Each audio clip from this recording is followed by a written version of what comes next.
are sanctioned, as well as a railroad logistics company. We know that the processing for the Central Bank of Russia is also sanctioned, just to name a few. So basically, the goal is to try to make it very financially difficult for Russia to fulfill these transactions and to have access to certain tranches of money. And so the president, the administration, believes that even though we should mention there have already been more than 4,000 sanctions placed on Russia by the U.S. since it invaded Ukraine, they do believe this largest, most significant tranche that was announced today is going to have a lasting impact and control Putin. But it's difficult to tell, Anne-Marie, because when you're talking about thousands that are already in place and you see Putin's defiance, it's hard to gauge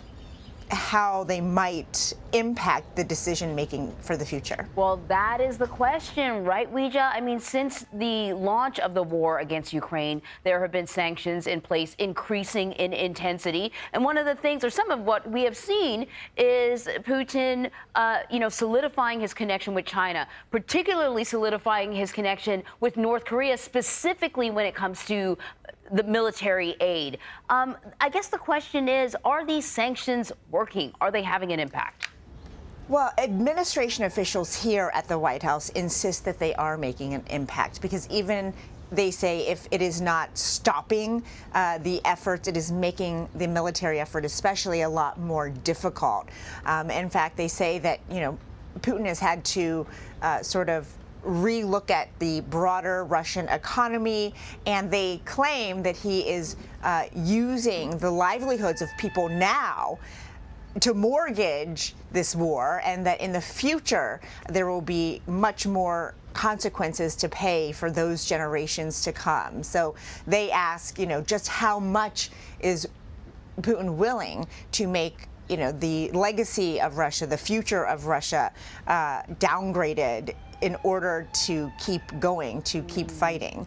But there are no indications, Anne-Marie, that he is going to stop anytime soon. Listen, before we let you go, Weijia, I want to ask you about the president meeting with Alexey Navalny's widow and daughter, Yulia and Dasha. Dasha is actually a student at Stanford in San Francisco. What do we know about how that meeting went? Well, we know that the president spent most of his time this week in San Francisco for various fundraisers and a couple official events, so he was already there.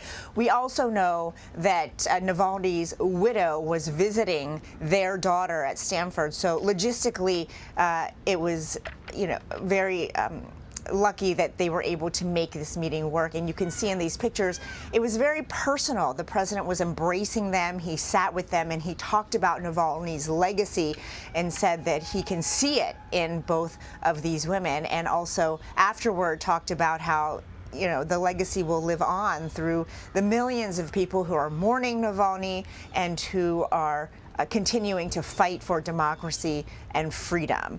And so we did not know that this meeting was going to happen until after the fact, but you could see it was very intimate inside of a hotel in San Francisco, and the president was clearly moved when he spoke about it afterward, and just how tragic this is. But again, he vowed that there would be a response, and this morning we saw this very lengthy list of sanctions against Moscow. Well, of course, the president knows intimately what it means to lose someone that you love, especially your spouse. So I can see how the two could connect. Weijia, thank you. You're welcome. Here's what else we are tracking to keep you in the know. Donald Trump's lawyers are calling on a Florida judge to dismiss the classified documents criminal case against him, claiming in part that he's protected by, you guessed it, presidential immunity. Meanwhile, in his New York civil fraud case, the judge denied Trump's request to delay the enforcement of his $355 million fine.